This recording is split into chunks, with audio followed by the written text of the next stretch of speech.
देखिए इस चौपाई का कितना सुंदर और कितना महत्वपूर्ण अर्थ है।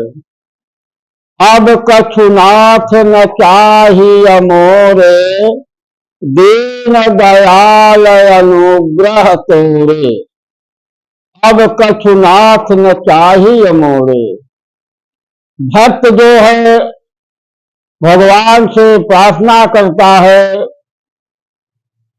कि हे प्रभु अब हमको कुछ नहीं चाहिए, अब कछुनाथ न चाहिए मोरे। हे प्रभु हमको अब कुछ नहीं चाहिए, तो हमें क्या चाहिए? दीन दयाल अनुग्रह तोरे। हे दीनानाथ, दीनों पर दया करने वाले प्रभु, हमें केवल आपकी कृपा चाहिए, हमें कुछ नहीं चाहिए, बस आपकी कृपा ही चाहिए। वह भक्त जो है कितना चालाक है कि इस तरफ कहता है कि हमको कुछ नहीं चाहिए, और दूसरी तरफ क्या कहता है कि दीन दयाल अनुग्रह तोरे। हे दीनों पर दया करने वाले, आपकी कृपा हमें चाहिए। जब भगवान की कृपा ही प्राप्त हो जाएगी तो हमें सब कुछ अपने आप ही प्राप्त हो जाएगा। केवल भगवान की कृपा हमें चाहिए, प्रभु आपकी कृपा चाहिए और हमें कुछ नहीं चाहिए। जब भगवान की कृपा प्राप्त होगी तो अपने आप सब कुछ हमें प्राप्त हो जाएगा। तो इसलिए इस चौपाई का कितना महत्वपूर्ण और कितना सुंदर अर्थ है। तो भगवान की इसका मतलब यह है कि आप भगवान की सेवा करें, पूजा करें, पाठ करें, जप तप करें, सब कुछ करें, परंतु मन में किसी प्रकार की लालसा न रखें कि आप हनुमान जी के पास जाते हैं या हनुमान जी की सेवा पूजा करते हैं या भगवान श्री राम का या शंकर जी का, आप किसी भी देवी देवताओं का पूजन पाठ करते हैं, जब तब करते हैं, परंतु मन के अंदर किसी प्रकार की लालसा न रहे, किसी प्रकार की भावना लोभ मन में न आए कि 10 दिन के बाद आप भगवान से प्रार्थना करने लगे कि प्रभु हमारा यह कार्य हो जाए, हमारा लड़का परेशान है या हमें इस प्रकार की परेशानी है, यह कार्य होना चाहिए। इस प्रकार की लालसा मन में कभी न रखे।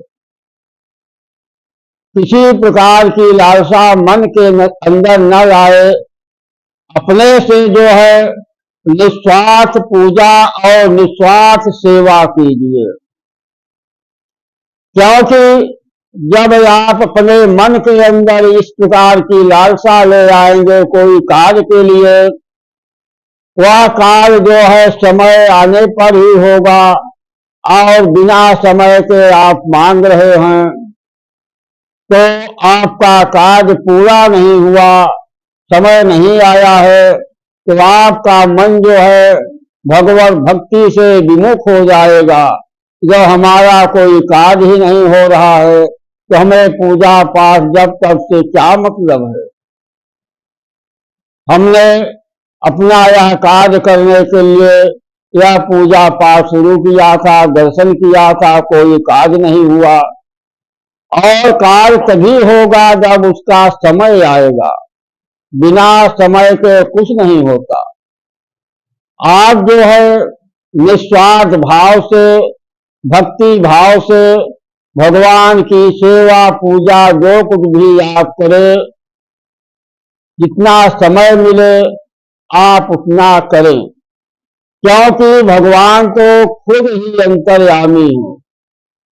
सो तुम जानहु अंतर्यामी, पूर्वहु मोर मनोरथ स्वामी।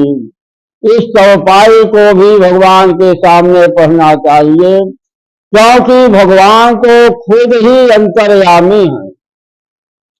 आपके मन में क्या चल रहा है, आप किस कार्य के लिए आए हैं, क्या चाहते हैं, भगवान सब कुछ जानते हैं। परंतु आप जब मांग लेते हैं तो मांगने से बिन मांगे मोती मिले, मांगे मिले न भीख। बिना मांगे से मोती मिल जाता है और मांगने से भीख भी नहीं मिलता। इसलिए भगवान के सामने या उनसे कुछ भी मांगना नहीं चाहिए। भगवान तो खुद ही अंतर्यामी है, सब कुछ जानते हैं। समय आने पर आपका कार्य अवश्य होगा।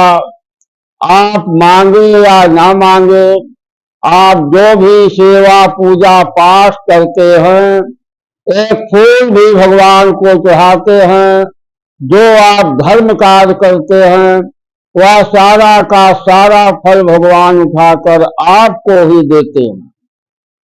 परंतु समय आने पर सारा कार्य होता है। आप आज ही चाहते हैं, आज कार्य कहाँ से होगा, क्योंकि उसका समय नहीं आया है। तो इसलिए निस्वार्थ भावना से, भक्ति भाव से आप हो सके तो भगवान की सेवा पूजा पाठ करें। आपने स्वार्थ लेकर के भगवान के पास गए या जाते हैं, आपका कार्य नहीं होता, तो आप धर्म पर, भगवान पर उंगली उठाते हैं। भगवान तो कहते नहीं कि आप हमारे मंदिर में आइए, हमारा नाम लिखिए, हमारा जप करिए।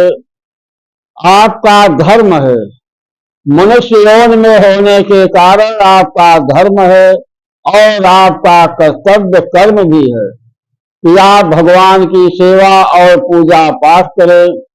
आप करते हैं तो अपने बड़े करते हैं, नहीं करते हैं तो भी अपने बड़े करते हैं। भगवान तो कुछ कहते नहीं कि आप आओ या ना आओ, वह आपकी इच्छा है। तो आप भगवान के पास जाएं, निस्वार्थ भावना से जाएं, मन में किसी प्रकार की लालसा न रहे। इस प्रकार भगवान की सेवा पूजा पाठ जब तक अपना कर्तव्य समझ करके कि हमारा जन्म ही भगवान की सेवा पूजा करने के लिए हुआ है। मैंने गर्भ में मैंने आजीवन हर श्वास पर भगवान का नाम लेने का संकल्प किया था, यह तो हमारा कर्तव्य और धर्म है। इस प्रकार की भावना मन में रख करके आप जो है भगवान की सेवा पूजा पाठ जब तप करें, तो जो भी आप करेंगे आपके धर्म खाता में धर्मराज के पास लिखा जाता है। और समय आने पर आप कुछ भी नहीं मांगते हैं भगवान से, तो आपका जीवन सुखी रहेगा। आपत्ति के समय आप चाहे मांगे या न मांगे, भगवान जो है, जो आप धर्म किए हैं वही धर्म आकर के खड़ा हो जाता है और आपके प्राण की रक्षा कर लेता है। इसलिए बिन मांगे मोती मिले। आप जब नहीं मांगते हैं तो आपके हर प्रकार से भगवान जो है रक्षा करेंगे। पहले आप अपना कर्म कीजिए और अपना धर्म कीजिए। जो आपका धर्म है, कर्तव्य है, आप उस पर लगे रहेंगे तो आपका कार्य अवश्य हो जाएगा, क्योंकि यह कर्म भूमि है।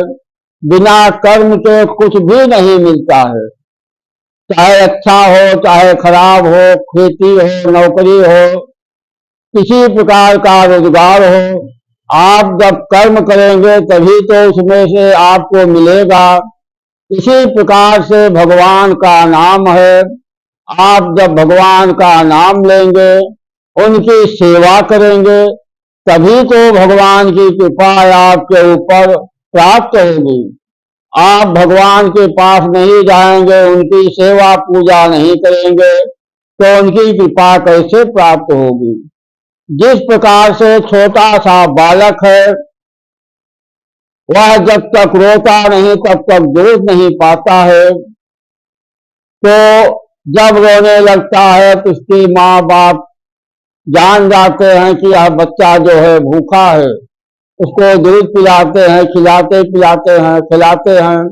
इसी प्रकार से आप जब कर्म करेंगे, भगवान का नाम लेंगे, उनके पास जाएंगे, उनकी सेवा करेंगे, तभी तो भगवान की कृपा आपके ऊपर आएगी और आपका कार्य सिद्ध होगा।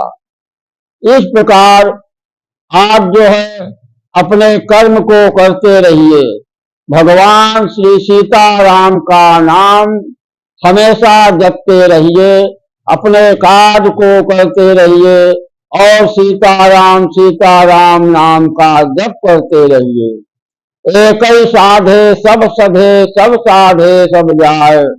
आप केवल भगवान को साधिए, उन्हीं का नाम लीजिए, उन्हीं में मन लगाइए और अपने गृहस्थ आश्रम का कार्य करते रहिए, तो आपका सब काम सध जाएगा। सारा कार्य अपने समय समय पर होता चला जाएगा। और सबसे बड़ी बात यह है कि जो भी भक्त भगवान का नाम भक्ति भावना से लेता है, उनकी सेवा पूजा करता है, उसके ऊपर शारीरिक संकट नहीं आता। यह सत्य है, परंतु पहले आप अपने कर्म को कीजिए, तभी तो यह कार्य होगा। जय श्री राम, जय श्री राधे।